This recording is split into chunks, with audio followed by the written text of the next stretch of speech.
in this experience of imagining being a co-creator? What does it feel like to ask your body to come into direct relationship with co-creation? Every spiritual tradition in the world has scriptures and stories and evidences of the reality of who you are as a co-creator. It doesn't take anything away from the creator as a whole, as a big pa creator. It doesn't take anything away from the deities or avatars or gurus that you work with. They still all affirm you are a co-creator. Reimagine it with me. And starting today, starting right now, explore what it's like to just inhabit this feeling. And it's easier if you include your body. It's not just a mental construct, it's a feeling. Any form of manifestation teachings includes the idea of feeling. So go ahead and take a little risk. Nobody's watching you. Everyone's watching me. So who cares what you're doing, where you are? And just stretch out. Expand. Allow your wings to expand and maybe fly them a little bit. And part of what we're doing, just so you know, is we're changing state. We're also asking you to risk just a little bit, although I don't know why this is that risky, but people resist. Why not flap your wings? Why not move yourself around a little bit and get the feeling of co-creatorship and co-creation? When we activate feeling, it's one of the key teachings of manifestation, but they're missing several other steps that we're going to actually reveal today to you. So welcome. Let's just land into this moment together now. We're all here, and I am so excited to be with you. I could barely sleep last night. You have been invited to reimagine manifestation.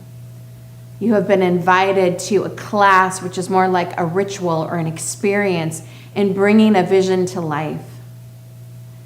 And I am Curate Shiloh, Sophia. I am the absolute champion for you creating what matters for you and to you. And I am in a cycle of teachings being offered to our community, both complimentary in education like this, as well as in our year-long course, Abracadabra, because what I see is that we need to get better at creating what matters to us. What I see is that we need to exit the extractive culture and enter into a generative culture. What I see is that we're in a cycle of time where women and families need to be really powerful in the choices that we make for how we spend our time and how we spend our resources. And there's a big attention grab to hook you right now into other narratives. We are inviting you to stay centered in your own narrative about who you are and what your experience is and what it is that you are creating in your life. We will not be spiritually bypassing. We will not be gaslighting your parts and acting like it all should have gone better for you already. And if it's not going well, you did something wrong. We're not going to be doing that. We could teach volumes on what is wrong with the current toxic narrative about how things get created. And first of all, they're missing some essential pieces. And so the fact that it hasn't worked for you isn't actually a mystery. Pieces are missing.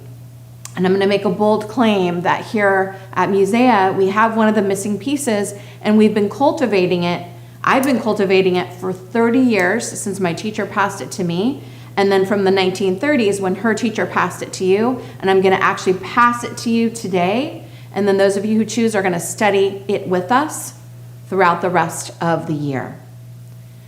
In order for us to literally harness the power of our time together, you're going to need to practice some intentional creativity, which means you're going to need a pen and a paper. And I'm going to tell you what we're going to cover today, and then we're going to let go of left brain and just dive in. So we just want to relax our nervous system and be like, okay, we're here. We're releasing toxic manifestation. We've already started, and that's where you blame yourself for every bad thing that ever happened to you. It doesn't matter if you hurt your toe walking quickly and, oh, I must have been going too fast. The universe wants me to slow down. That's a small version of the story, but it's actually punishing. Oh my gosh, I had this illness or this divorce or this tragedy. I must have agreed to it. My soul must have signed a contract in some other existence. I'm working out my karma. That's a punishment and reward structure that keeps us submitting to current paradigms of you being to blame for everything. Meanwhile, there's a lot of other forces happening that make it challenging for you to create what it is that you are here to create. So we're releasing that. And in order to release toxic manifestation, we actually need to rewire our brains and our bodies for co-creation. We already began with that, which is simply to ask yourself, ask your entire system to participate with you in a state change, which takes responsibility for that you are co-creating. You are all the time. You just aren't always acting like it, and then you're reassigning meanings to how it works that don't actually work for you. So if you created all your harm, but you actually can't create all your good or heal everything that's broken, then it actually is a cancel of a no power. And then we feel powerless and ashamed. We are letting go of that, but we need to rewire brain and body.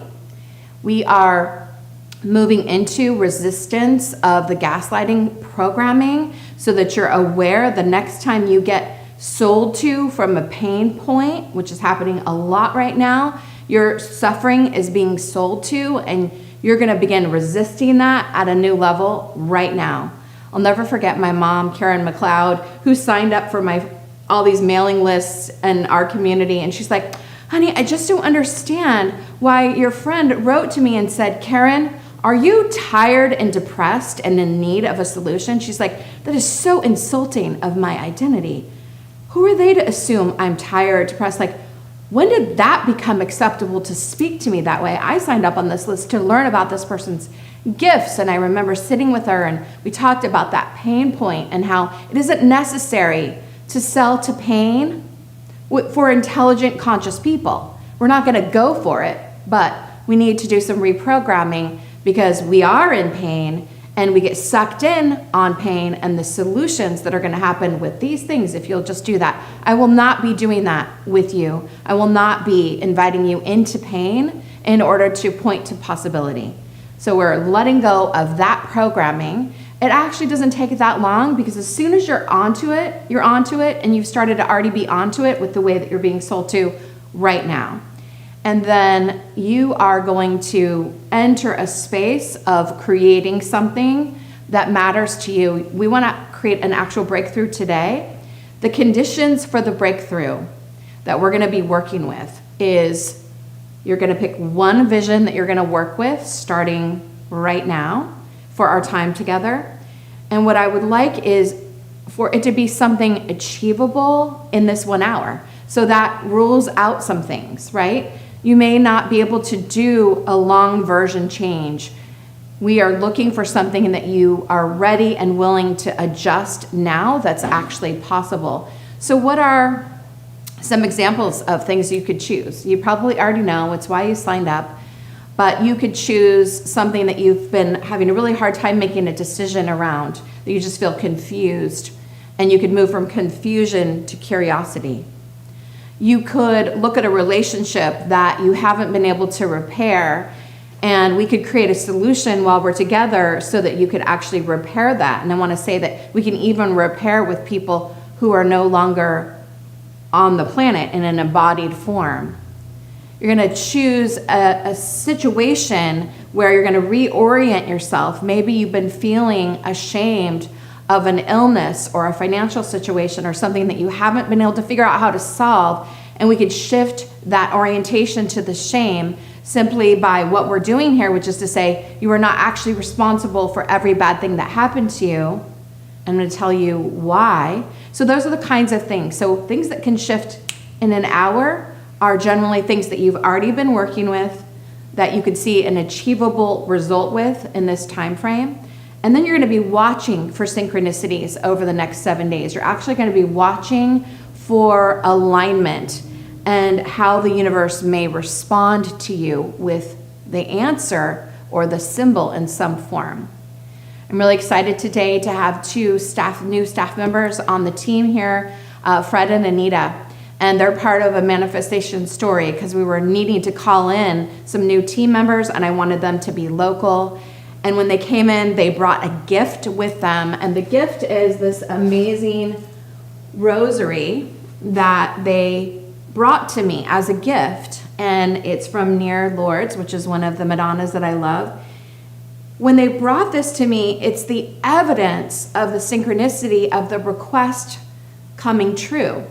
I've been calling them in for months and months and months, so it wasn't as fast as I wanted, but here they are in the studio. So you're actually inside of an experience of a prayer that needed to happen and then was responding with a familiar symbol in my tradition and in their tradition. So once you make the request of the state change that you're working with today, you're going to be looking for the universe to provide things to you that are synchronicities and evidences. And you could say, well, did the universe actually show that? Or is it just happenstance? Well, no, actually, it's sometimes extremely real. Sometimes people will come and they will identify themselves to you. I've had 2 people in the last year after making a huge prayer to Ma, and these people who came into my life said to me, Mary sent me. I'm like, huh? They're like, didn't you ask? And I said, yeah. And they said, she sent you a whole person, 2 whole people now, 4 whole people. And they identify themselves. Is the universe, is it divine grace? Is it synchronicity? Is it a field condition? It's all of those things. But when we don't know how to be with what's possible, when we haven't been orienting ourselves to the possibilities, if we're not preparing our body, our mind, and our spirit, then we don't even notice all the things that are moving all around us all the time because we're not actually cued to listen and look for these possibilities. So part of the work of the brain rewiring is putting ourselves into a state of ripe potential. This is different than stress-induced hypervigilance, which is the way most intuitives are watching what's happening in their lives. We're stressed, we're hypervigilant, we're concerned, we're picking up on energies that are not ours, and we're clogging the flow. We need to move from hypervigilant stress into ripe possibility, and that changes the chemistry in your body, and that also changes the way that the brain and heart connection are able to serve you results. So what is the vision that you're choosing today to bring forward? Something achievable. And what we're going to do is we're going to go directly into a drawing process to help you refine the language. So we are going to do something that we call metacognitive drawing. So you're going to need a paper and a pen, and I'm going to get my big, beautiful whiteboard.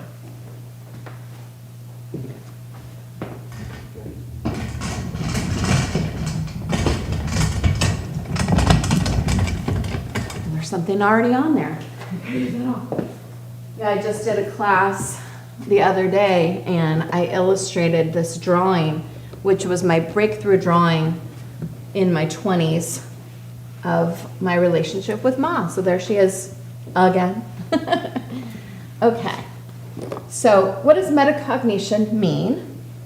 Sometimes people come into my life and I'm like, you have to learn a whole new vocabulary when I'm hanging out with you.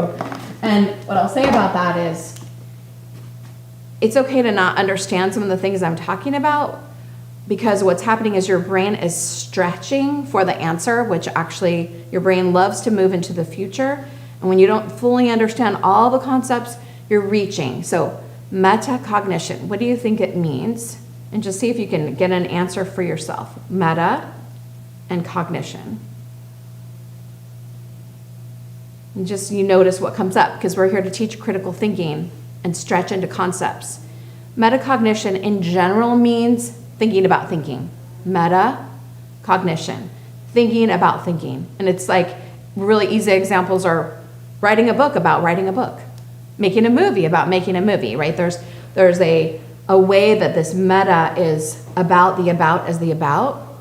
But what we're doing is metacognitive drawing. And it's important to hear the vocabulary so that you can revisit it. So metacognitive drawing is thinking about thinking while moving a pen. And we use it all the time to engage with flow. And when we engage with flow, we bypass the dominatrix of the prefrontal cortex. We go into the right brain, left brain connection and collaboration with the heart and the hands. So when you have a pen in your hand and you're thinking about something, you are engaging right brain, left brain, heart, and hands. It's all happening at once. And what that does is it allows for your chemistry to create a state change, which allows for the subconscious to give you information that's sort of adjacent. It's to the side. You don't look directly at it. It comes through inspiration and insight. Here we talk about, instead of subconscious, we call it interconsciousness. And why this is important, like really important, is because sub indicates that this kind of consciousness is below conscious awareness. It's not below, it's beside. The artist, the musician, the person playing jazz, the person who is doing an abstract painting, the person who's sculpting out of clay but doesn't know what they're gonna sculpt yet. They are engaging with interconsciousness. It's not below, it's beside. Unconscious is even further down than that. I'm not saying there isn't a subconscious, but creatives know the real truth, which is it's right here all the time.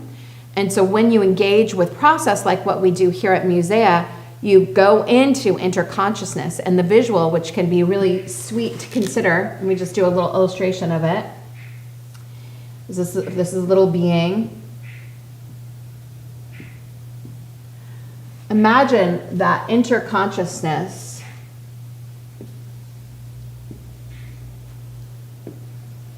is like this, and there are symbols and ideas and language and stories and memories. And when you open your heart to receive this, you connect with right brain and left brain, and then you use your hands to draw, and then what happens is firing and wiring begins. It is hard to gaslight someone who is engaging with this kind of consciousness, because you have more than one balance besides a mental construct. Is that true or false? Does that feel good or not? So when you ask if something's true, or you ask for insight while you're engaged in this happening, what happens is astonishing. The insight, and I would say access even to genius that becomes available, surprises me every time. I've literally been doing this for 30 years. Metacognitive drawing is literally what I do to access my own information. It is when my mother was passing, it is, I would get, that feeling of like absolute terror of losing your mother, and I would feel like I can't go see her. I'm just losing myself. I can't be unregulated. And I would say, let me try it again. Let me pick up my pen and draw and write. And I would start to regulate my system, and then ideas would come to me. So imagine on the first day where I'm gonna go see her, I know she's dying. my mom is my best friend in the whole world. She's the most beautiful, brilliant person I've ever met. I can't imagine my life outside of her matrix. Like, I'm freaking. You know what I'm talking about, right? Because you've had these losses yourself. And I pick up the pen and I start drawing, and I ask the question, how do I be with this impossible terror that I feel in my body? Because it's not rational, right? It's rising up in my body. I can't control it. If you've ever tried to control grief or terror, like it just doesn't work. You have to do something. So I'd start with that drawing, and I had this idea which changed everything that would not have come to me through thinking. And so what I did was I listened to the narrative, which is, I'm losing my mother, I'm losing my mother, I'm losing my mother. It's a loop, right? And I heard, I'm finding my mother, I'm finding my mother, I'm finding my mother. And so I'd bring that energy to the time. And I would photograph beautiful altars around her home. And we would read poetry. And we actually designed a whole product line in her last days together, because she was a designer. We did all these finding my mother things. We had a Zoom with our family, and my mom read poetry, right? We had an amazing time. I wouldn't have thought of it. And so I'm sharing with you metacognitive drawing because I want you to be able to do it for the rest of your life and anytime you choose, and do not underestimate it. It is the most powerful tool for manifesting that I could possibly imagine with chosen consciousness, not some, sideways idea of what you think you need, but actually what your body and your heart and your brain are showing you in any given moment of what is actually needed. So if this is all that you got from this time, this is huge. Don't underestimate it. Give it to your children, bring it to work, and it is all about how the brain works and induces flow state. When we work with a big painting, then it's even more so, but we can definitely do it with drawing. So what we're doing next is we're going to do a drawing that's going to allow you to choose your focus. So I asked you to begin thinking about something you wanted to achieve in our time together a couple of minutes ago. It's been stirring. You've been wondering, what can I work on? I'm going to invite you to just let that go now. And what you can do is you can back up letting it go with a hand movement, literally like pick up a pen or something and just say, I'm letting go of that idea, and do something physical in the space. And imagine that that pen or whatever it is that you're dropping is actually releasing that energy, because it is, because you are energy holding pen, giving inquiry, and then universe responds in matter by the pen falling with gravity. That actually changes the energy. I'm going to pick the pen back up, but I'm in a new space. So I'm going to let go of what vision I was going to work on. You have let go of the vision you're going to work on. Now we're going to draw to discover. So draw to discover. So watch me first, and then we're going to put on a song by Wah, W-A-H. I think it's with an exclamation point. We want to honor them, and we also want to honor the musicians we're sponsoring for the Year at Musea, Copper Women, which was the song that we started with, and then we'll have more music by them. So once I do this demo, we're going to put on the music, and you're going to do your own drawing. Ready? So here's how it works. I'm going to take a breath. I'm going to start with a question mark in the middle. I'm not going to lift the pen. And as I make that question mark, I say to myself, what is the vision I'm working with today? And then I breathe, and I allow myself to just move the pen without any hope of any form of outcome. I'm just breathing as I move the pen. Energy is being released from inside my body, and it's moving out to the pen. My brain is firing and wiring. My heart is holding the inquiry, and I'm watching my hand move the pen on the board. When you watch your hand move the pen on the board and you listen for information, you turn on what's called the observer effect.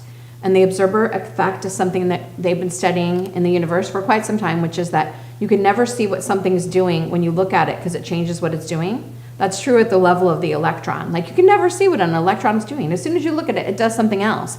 That's a witness universe. So when you watch your hand move, you turn on your observer, your mind is listening, brain is firing, wiring, heart is holding in ponderance, and then flow state can happen, even if it's for 30 seconds.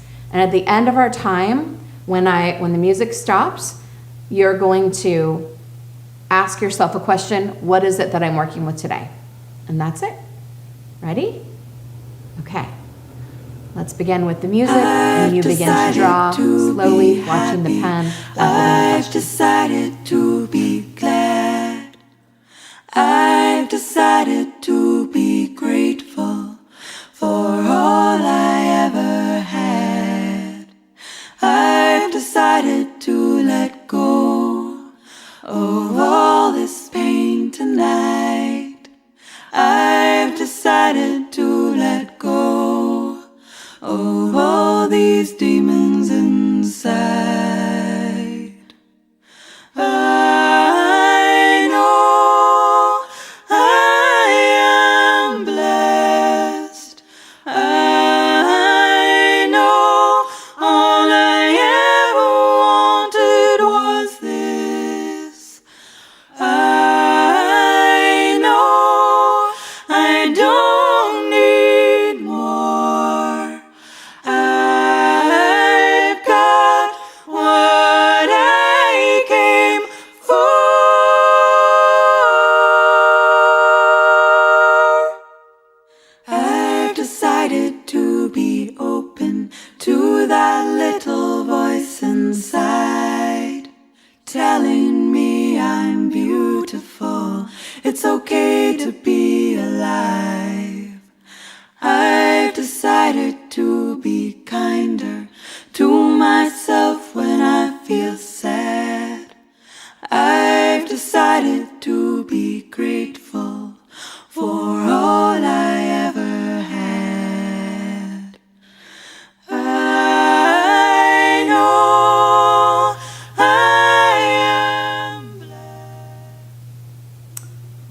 dear one. So you're lifting up the pen and you're asking for what is the one thing that you're bringing through in our time together.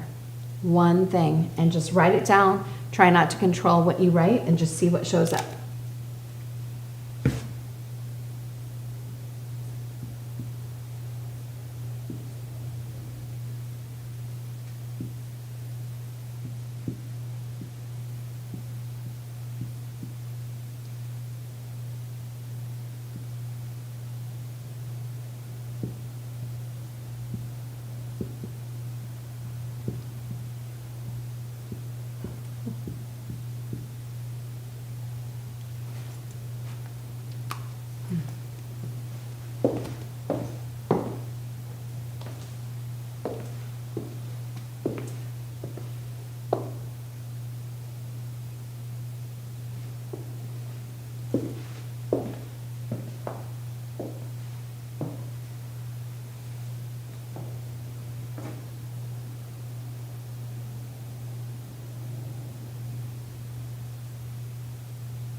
Go ahead and pause and take a breath and maybe even stretch and stand up. Big work is being done. If you tune in, you could probably feel a chemistry shift. You may have even experienced just a couple seconds of flow state where something could come through. And it's not uncommon for me to laugh a little bit when it comes through because I couldn't make it up. And I'm just pretty amazed by what arose for me, and I'm going to share it with you. But what I really encourage you to do is not just stick with it for today, but actually like for 7 days from today to actually stay with what the information was. And this is extremely important for rewiring the brain and reestablishing self-trust so that you can have access to interconsciousness. We don't trust ourselves. And we've gaslighted ourselves by trying to create something in our life and making an affirmation of something unreachable. What we need is affirmations that are possible. And so I could say to myself, let me work this for 7 days. And the affirmation is, I'm going to work this for 7 days and I'm going to pay attention. I'm going to see what happens. Not, this is what is so. When you make decrees and demands that are not aligned with the frequency that your body and mind and heart are generating, your brain does not believe you. And I know that so many experts out in the field are saying your brain believes the imagined as though it were real, but they've done studies and it believes some of it. But the brain isn't who's making all the decisions. It's actually the body with the brain. And the body, my body, does not imagine a field of wildflowers when I'm only thinking it in my brain and experience it as if it was real because of my senses. So we've disconnected the body and majority of senses and given this assignment to the brain that the brain can imagine it and the body experiences it as real. My body doesn't. If I don't smell wildflowers, even imagining smelling them, even if I could get a little bit of a Cosmo or a little bit of a pink lady just through imagining it, I'm not going to get the full experience.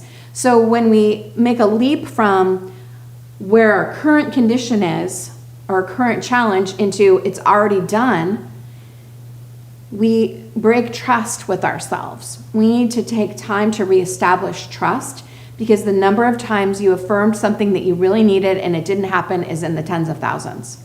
And so there's some repair that needs to be done. And that's why we're working with things that are doable. And what's doable is I could work with this idea for 7 days. So I am in a situation in my personal life right now where I feel like my heart is breaking. And I'm thinking about when I first heard that idea, and I'm thinking about my mom, Karen, saying, you could actually die from a broken heart. And that stuck with me as a little kid. And I'm like, oh my gosh, am I going to die? Like my heart feels like it's breaking. And I'm playing with the idea that that doesn't have to be the case. And so the message that came is big love, not brokenhearted, felt as truth.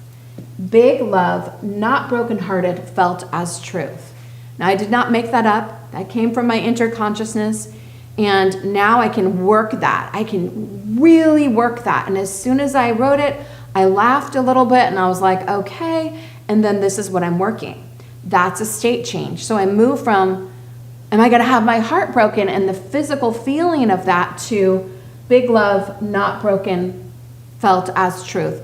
And then I get to play with, what is the truth of that? So it actually gives me a probe, like an entry point to literally work. And when you're working with manifestation, especially combined with meditation, you are working something over. You are being with it, and you're looking at all sides of it. You're not just fixated on one part, which is like what appears to be happening in your life. You're actually like, wow, what else about this could I discover? What else is here that I wasn't noticing before? And this is a version of my supreme interconnected intelligence that was only available after moving the pen. So we're going to now take a moment for you to refine your vision and write a new sentence. So if you have a new piece of paper, and if you want to take a photo of this and you feel called, you can share it. We have our Red Thread Cafe Classroom, which is on Facebook. And then we have the iMusea app, where our community of leaders, healers, and creative gather. The main thread is not private, but the groups that you come in when you join us for education are. So don't share anything that feels too private, is what I'm saying. So you're going to take your sentence and you're going to shape it into an affirmation and potentially even a commitment. So I might say something like, for the next 7 days, I'm going to practice feeling big love as truth in my body. So whatever feels true for you. So let's take just a moment of quiet as you make your affirmation that you believe is possible.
Take another big, beautiful breath, and I invite you to just say it out loud. And it's best when you're working with affirmations that are embodied to say them out loud, and also to stand up and to feel them. So this is we're doing creative process, we're listening, we're receiving language, we're refining language, and then we're embodying the language and embodying the sensation. So all of these things are creating a shift in frequency, raising up the vibration to a new field condition, which allows you to come up with different solutions. Because manifestation is not just pulling or yanking something from the universe that doesn't belong to you. That's extraction. Manifestation, when done with authenticity and integrity, is the arising of conscious co-creative ideas within your own frame of awareness that you then practice to discover more.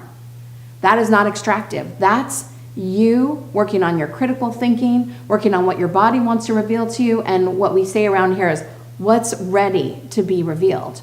And when you do metacognitive drawing, your interconsciousness can show you what's ready to be revealed, but it sounds different than what you would come up with mentally, which you would normally be drawing from the past, because the brain, as a prediction place, references the past to create the future.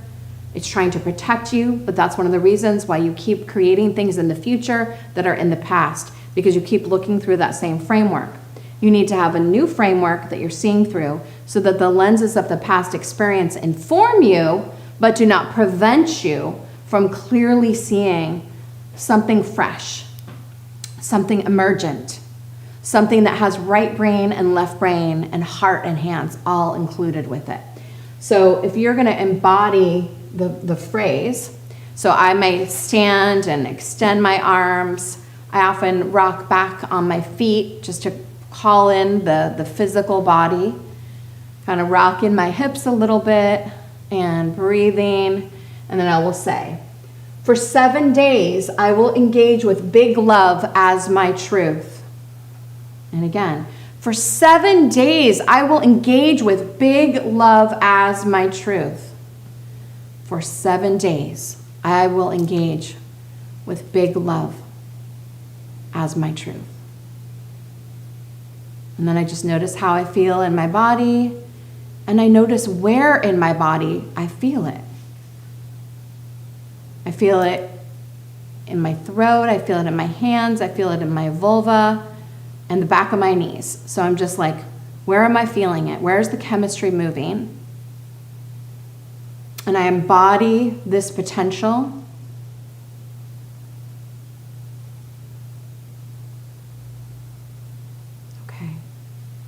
So you're going to do this now, standing up 3 times, saying it out loud. And it's okay if you feel a little bit goofy. That's all part of the process of taking a risk. So it's your turn.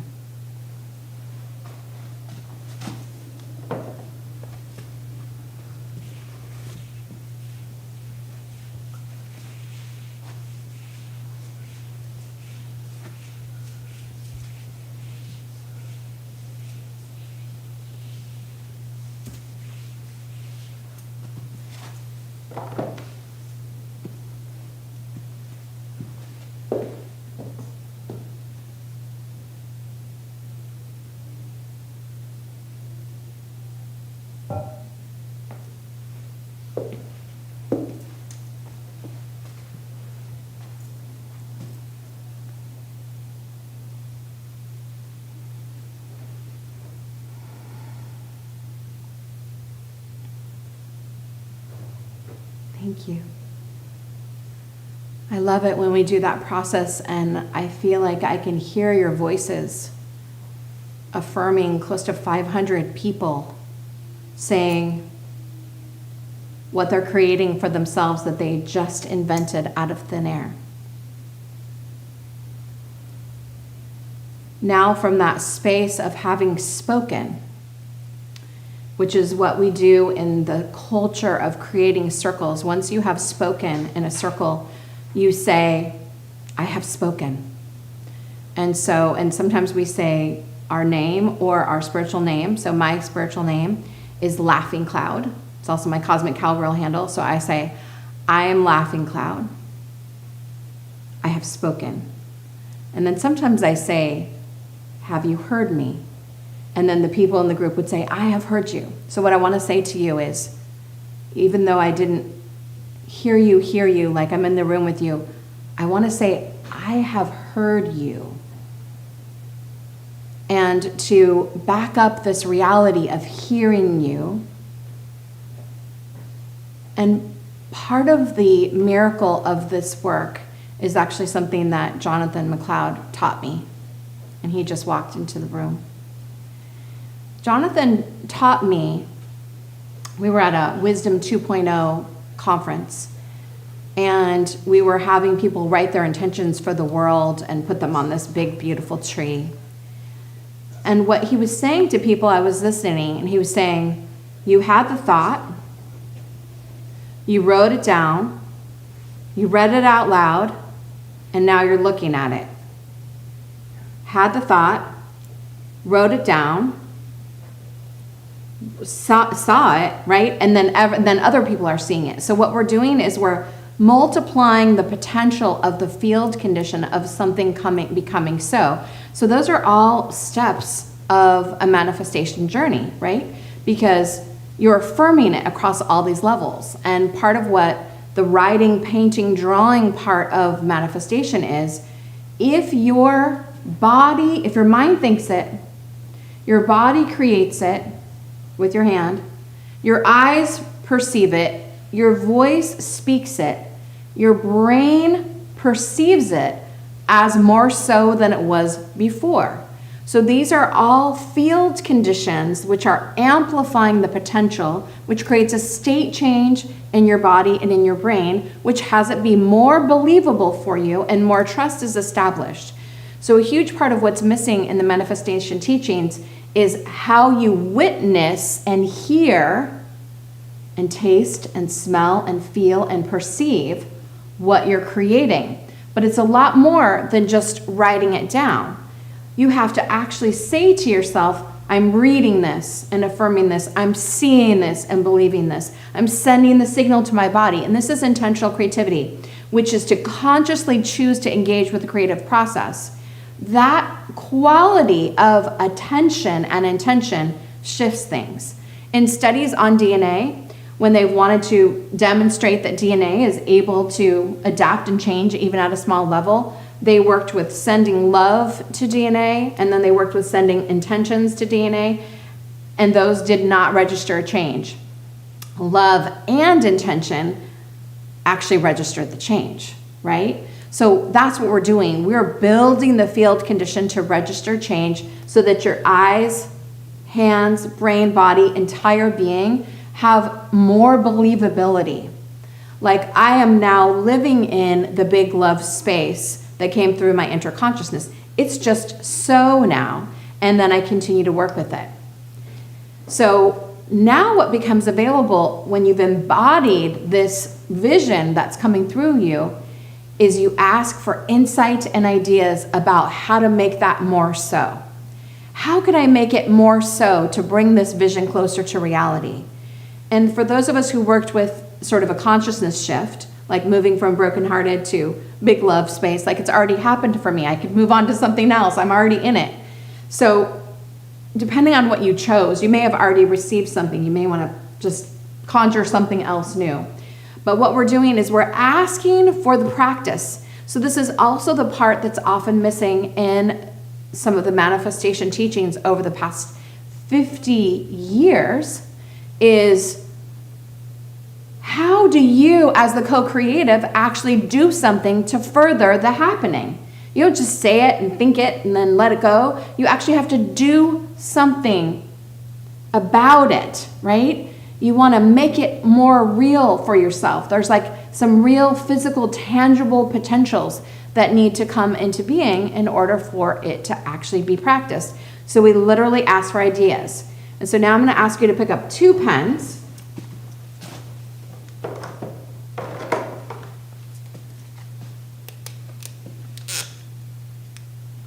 Getting wild in here. 2 pens, y'all. You should see us with 3 paintbrushes. All right, so I will demonstrate for you. And we are again starting with the inquiry, only this one's, I'm defining this one. The inquiry is, what are the ideas for how I can bring this vision to life? That's the question. Show me some ideas. Show me some insights. Okay? I'll demo, then you're going to follow.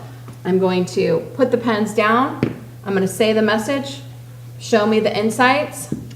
And then I just start moving the pen a little bit more quickly than from before. Breathing. Usually they mirror each other, sometimes not. And then cross over. Cross over the center line of the body and the center line of the page. When you're ready, lift. And then start to jot down the ideas that came to you and do not question what comes. So now we're going to put the Wah One song on. You're going to do this process, and then you're going to write down the ideas that come to you. What is going to make it possible for your vision to come into reality now or sometime in the next 7 days?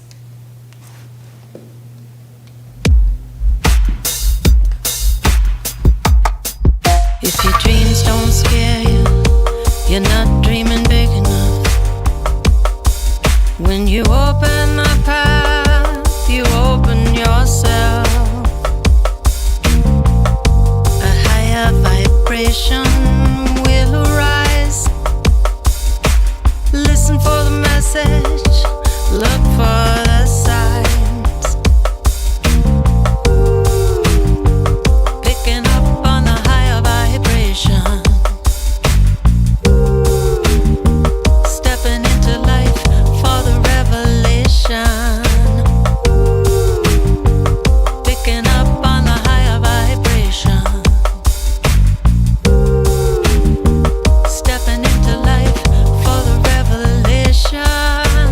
Healing the people one by one. Standing under them so that they feel strong. Feels like love. Feels like love. Healing the people one by one. Standing under them so that they feel strong. Feels like love. Feels like love. Take the time to find your inner reality. Open your heart to all you can see. Just the love. Hold the hands that are holding you. Everything is made for you. Everything is made for you. Picking up on the higher vibration. Stepping into life for the revelation. Picking up on the higher vibration. Stepping into life for the revelation. No other way to live but to go into love. Time is telling, some are willing to rise above. I can't live with the dread any longer. I can't live like the dead and get All right, so stronger. just wrapping that up. And now here's where the discipline comes in. I call it an ecstatic discipline, which is where you actually take the ideas that came to you. I can't say enough how important it is to trust what comes through in these spaces of interconsciousness and actually do them. If you do not receive and believe what comes through, not that you might not proof it or question or refine, but the thread of it is real, because we're actually in a ritual right now, not just a class. The thread of what happens is very real. And if you do not, this is the fear part, if you do not follow up on the insight that came, more will not be given. Because you haven't shown yourself to be ready, not from some abstract divinity who's going to dispense whether or not you get good ideas. It's actually just your own consciousness. If you don't use what is being given and compost it and grow new things, more won't come, because it actually starts to clog the channel, because you've been given all this insight and you're either going to do it or you're not. So the insight I got for how do I live out big love for the next 7 days, I'm going to work my affirmation. I'm going to meditate on it. I'm going to practice forgiveness so that I'm not making any blocks to the love. I'm going to acknowledge when progress is being made, and I'm going to include all of it in ritual. So I'll probably build a little altar or do some creativity or something to back it up. And then I work this for that time. Now, when you work it for a time, part of what happens is that you're literally listening and opening to and watching for those synchronicities and those symbols and those signs and those relationships. And you're looking for what's going to come to you about this. So many times when we do this in our community, you actually get the thing you were looking for within the first hour, and then something else comes, and then usually it's like the third thing down that you really wanted, right? We first think we want to pay off the car, get the job, handle our rent, find our lover. We first are like, those are like the external wants, right? Even though they're very real. But underneath that, there's something else, which is wanting to feel nourished, wanting to feel rested, wanting to feel secure. And the interesting part about manifestation is if you are able to create experiences for yourself in the actual underlying need, rest, nurturing, care, the capacity for you to meet the real world needs is much better because you're hooked up with your own insight and with your own consciousness, and you're acting as a co-creator, and your chemistry is shifting your frequency so that you can actually see what's possible around you. Like does not always attract like, because there's also polarity. There are opposites. And things like hot and cold aren't even actually opposites, inside, outsides. They're all part of a spectrum. So manifestation is more like a spectrum. It's not like a fixed thing. And you're showing up inside of that spectrum of possibility. And here's the ultimate teaching for our time together today, and it's what we're going to be working in our year-long course, Abracadabra, every single day and every single week and every single month and every single moon. We're going to be working the ideas I've shared with you today in all the areas of our life: health, wealth, relationships, spirituality, identity. Ready for the big mic drop for today? It is this. Manifestation without reciprocity is extraction. To ask for what you want without considering the impacts on you and others and the planet is extractive behavior. We are being taught to be extractive. And for those of you in the United States, during the Reagan administration, we changed from being citizens to being called consumers. It's all a very conscious plan of the big power structures to have us consume and be consumers and need more and act more and have literal duplicates of things in our lives. We are excessive and extractive beings at this time. And even choosing to move into simplicity, like my poorest friends are like, only rich people talk about simplicity. It is not simple at all to be poor. Like the ways that we are being forced to navigate our lives right now, actually some of the most challenged economic places are still in the active consumption of what it is that we are being sought, what we're being taught that we need, and therefore asking for and seeking that we don't actually need. And so the riddle is for us to really do this work of repair and opening to what's possible. You have to measure the thing that you're manifesting in terms of reciprocity.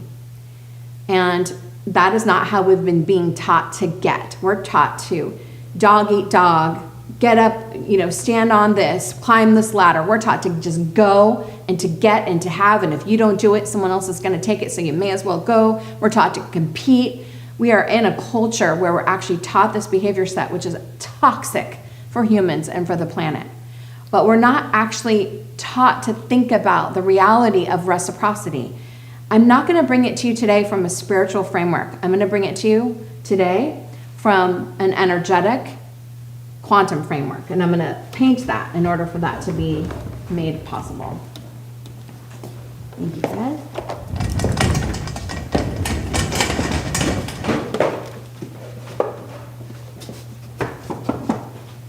How's that? Looks all right? Okay. All right.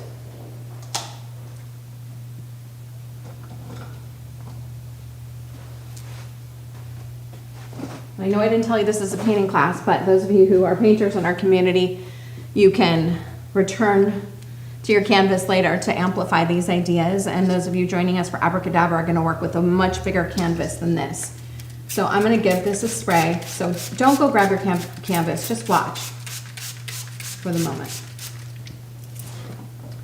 If we're navigating reciprocity, what we're dealing with is energy moving.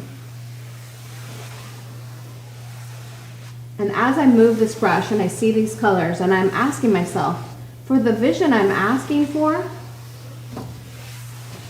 what do I actually need to give? What do I need to show up for? And then I add another layer. And I'm just breathing and moving my brush and I'm watching my brush and I'm watching the color. How do I need to show up? What do I need to give or give up in order to engage with the feeling of love, of the big love place? I'm not doing a big heart. I'm not doing something that is a literal symbol. I'm moving energy. And here's what's amazing is that energy equals MC squared. Okay? So what that means is that the energy that you are working with when you have a thought about what you want to create is crossing the veil and coming into form. If you do not have energy that is appropriate to the conditions of Earth and others, and you're not imagining what's going to happen when it comes into form, you're ultimately being extractive. Because everything that comes into form must return to energy. Again, it has to, or we're actually hurting the environment. Things that get made that cannot decompose in time are extractive. We're actually not able to move many things back and forth across the energy sign. Water, when it becomes too toxic and can't be returned again into clear water, it's extractive. So you are a co-creator with the universe and you are making stuff and you are having impact. The most significant law of the entire universe is that everything is interconnected. And when we do not act like it is, then we're actually taking away from. You are interconnected with everything that there is, period. When you don't act like it, you are extractive. And when you manifest from an extractive behavior set, you're going to call things to yourself that are not in alignment with who you are. And when people do that, it ends up having wealth held by the few. It ends up having coercive, oppressive behavior sets. It's conquest culture, it's colonization, like all that stuff is the manifestation of extractive behavior exacted on human beings and plants and animals. We don't want to be like that. So when you actually consider the impacts of what it is that you're requesting, so I'm requesting big love, and I'm going to work my practice and my meditation in order for that to take place. If I'm not willing to give something of my time, of my resources, of my heart, if I'm not willing to put in for that, I don't actually deserve to receive that. Not because it's a punishment, but because I'm not in alignment with it. I'm not actually in frequency with it. And so it's harder for it to come to me. And I could go ahead and try to reach it and take it, which is what capitalism does, is it reach out and it takes it, whether that belongs to you or not. And then there's not enough. We go and we take from environments where it's not going to be able to be regenerative. And then we wonder why we are where we are. Our community in general doesn't wonder where we are because we're kind of hip to this, what's happening. But even when you're requesting things like your soulmate or an illness to leave or a house that doesn't have mold or your pet to heal, even at like the most basic things that you're working with, if you do not consider what the energy and matter relationship ultimately is, then the chance of you receiving it is one, way less, and the chance of you receiving what you actually need is not aligned, and you're actually taking from, and usually there is a balancing out. So when I have been extractive in a behavior set and compromised, like one time I created a book that I've self-published 7 books that I've manifested. One book, I got talked into having it printed in mass production in a country that I did not want to engage with that structure. I went ahead and did it so we could have a lower price for that book. However it ended up happening, I don't even know how to explain it. but the profit from that book did not manifest. Where the other books that I created as homespun as I could, that are print on demand so far, my first books were actually created by hand in a place I could actually visit by people I knew by name. Those ones were profitable. My first book, Color of Woman, got into production when I was 25 years old. It's still in production today. I've sold close to 15,000 copies without having a traditional publisher. It was made by hand. I used to paint the covers by hand. And so I have a value system which says that in order for me to make something, I must consider what the impact is. And there's all kinds of things, right? Like I'm obviously working with paint and canvas and materials, which is tree and water and earth and air. And that's one of the great things about a year-long class too, is because we're just working one canvas the whole time. So how we work with painting to bring in the image is one of the focuses of Abracadabra, which is where we're going to actually paint what it is we're calling into being. And the power of that painting and that flow state allows you to see and believe and perceive and experience in your body. So I'm going to go ahead and put some hearts, even though that's a little cliche right now, but they're a little abstract. And I am bringing in my big love place. And there's 3 hearts that are coming to me to put. And I'm just putting them there. And then I'm just going to bring some paint to the other parts of the painting as I just play and I just listen for any other instructions or any other energies. And then in a true intentional creativity practice, which intentional creativity is a practice, what I would do is I would commit to bringing my brush to this canvas every single day for 7 days. And this creates firing and rewiring. My eyes seeing, my brain perceiving allows for me to believe that this is not only possible, but is happening now. This is the practice of intentional creativity at the portal, which is the canvas. So we're going to bring up a big old painting here for just a minute as we come into completion. Give me just a moment.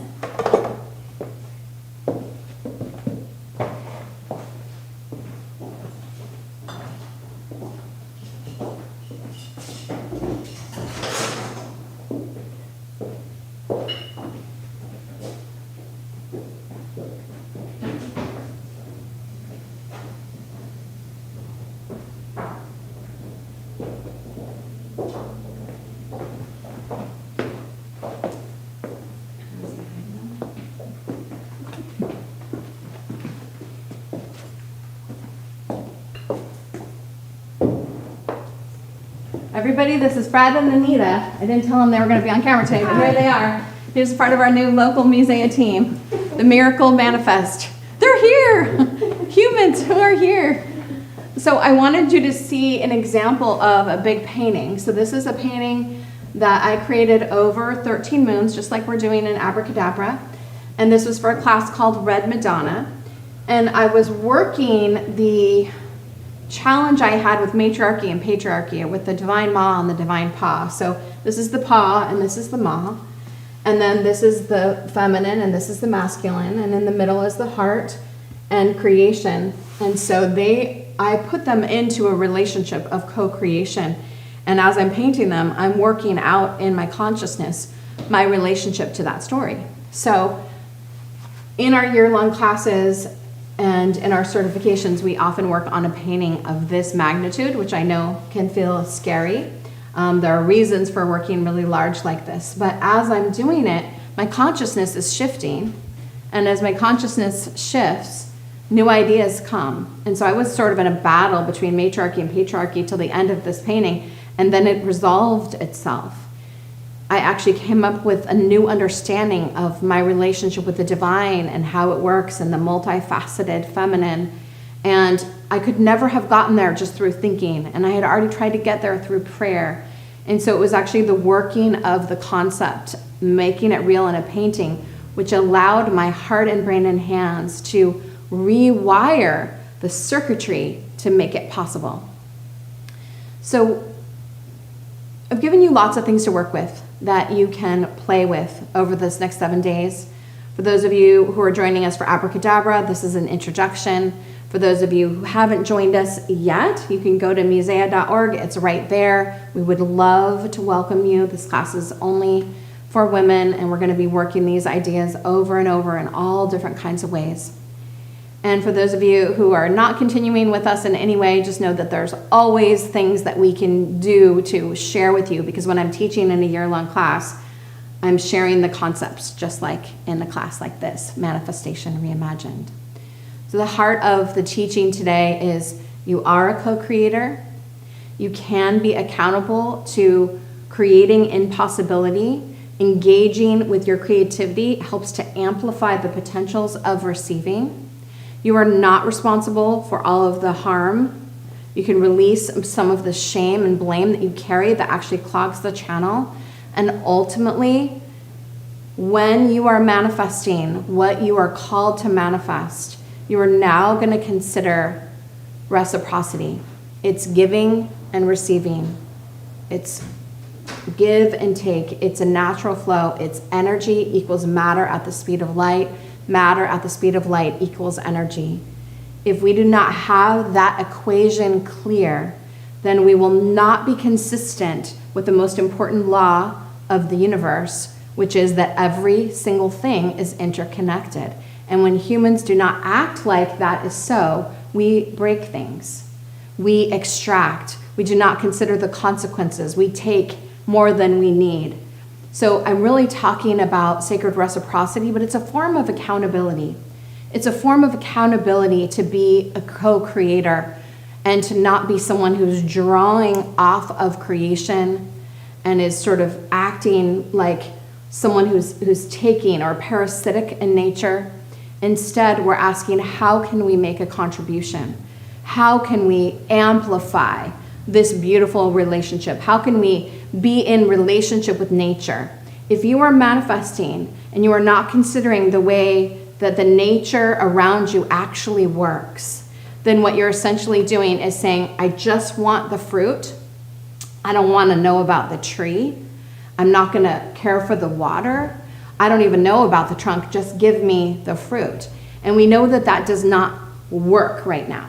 We know that where we are is breaking down because that's the behavior that people have been exhibiting regarding all things food and water and shelter. So the consideration of where things come from and how things get created was built into me from a child. And so I'm not surprised that I'm teaching you Manifestation Reimagined. Imagine that I'm 8 years old and I'm on the farm. I have 2 moms and an aunt, and they want me to know where food comes from. Imagine that I had to learn how to grow food and that I had to get up in the dark and milk goats. But imagine that I also had to be part of slaughtering animals that we would then later eat because they wanted me to know where that food came from for the rest of my life. Of course, when I look back, I'm like, wow, that was some crazy stuff right there to go through, because I can see myself right now running around the yard with the chicken. It was a harrowing experience for me. But we were also extremely, extremely poor. It was literally day by day, sometimes minute by minute. I never actually ended up missing a meal, but there were so many tight moments where it was like, we don't know what we're gonna do here. That moment of my life, understanding how everything was interconnected, understanding what that chicken represented, allowed me to engage with creation where I'm not separate from it. It allowed me to understand how all things work together and how there's also solutions everywhere. Later that week, my cousin Bridget and I stepped on a nest like a hornet's nest inside of the ground. And these bees, these hornets, maybe they were yellow jackets, I can't remember, like literally swarmed and stung us all over our whole body. I'll never forget the feeling I had of what that stinging was like. And we went to a pond about a mile away. We got in the pond and we were covered in mud. And every single sting went away. All of the things we need from creation have already been given. Every problem and every solution are all present all the time. every pain and every possibility. They're all here all the time. Nature has provided solutions and ways of working. The theory of relativity is how things are structured. The natural law of the universe is that everything is interconnected. When we do not behave consistent with that, we create misalignment. And misalignment prevents flow, prevents wellness, creates stagnation, prevents money from flowing easily to you. There are so many things that could be coming to you and through you, but you are yourself not in alignment. I'm not saying I am all the time. In some areas I totally am, and in other areas I'm totally not. That's why we have to work on all the areas. So I call it manifestation attunement, where you refine each area of your life so that you are no longer extractive and you're actually in a sacred relationship with creation itself. And that there's this prayer, which is, I long to be in sacred reciprocity with the natural order of the universe. Show me how to be a good steward of myself and the impacts I create in the world. Let me know what it feels like to be in an interconnected matrice. Show me how to stop being one who takes and be one who gives and takes in a natural, orderly, timely relationship with creation, and who's willing to show up for my practice and for my process, who's willing to do the work. You can make your prayer your way, you can make your painting your way, you can do everything your way, because the actual solutions that you're looking for to the things you're creating in your life are all within you. And the processes and practices we're sharing with you are simply ways for you to get to it. So there's not like a 1 through 10 Shiloh's manifestation formula that's going to work for you. You have to discover it for yourself. But what is workable is these practices and processes that allow you to arrive at your own solutions for creating the world around you with your word to yourself. If your word to yourself is in misalignment, then your capacity to create the world around you in alignment is hindered. So may we all open up to sacred reciprocity, the natural flow state that's available to us. May we be self-expressed to the highest potential each one of us can. And may each of the visions brought forward today that's in true alignment, that's right for each person to receive, may it come to be. And may each one of us in our spiritual practice and tradition continue to be in alignment with the divine love that is here all the time. May we feel the embrace of the sacred and feel the joy of interconnected community that's around us. I just want to thank you so much for spending this time with us today. I truly pray that your aligned visions reveal themselves to you. And I'm planning to be with you in circle and in ceremony for the next couple 100 years. So I will see you in the next circle. Much, much love to each one of you. We're going to complete with the Heart Full of Flowers song as we just allow ourselves to rest from this moment and move into the rest of our lives. It's an honor.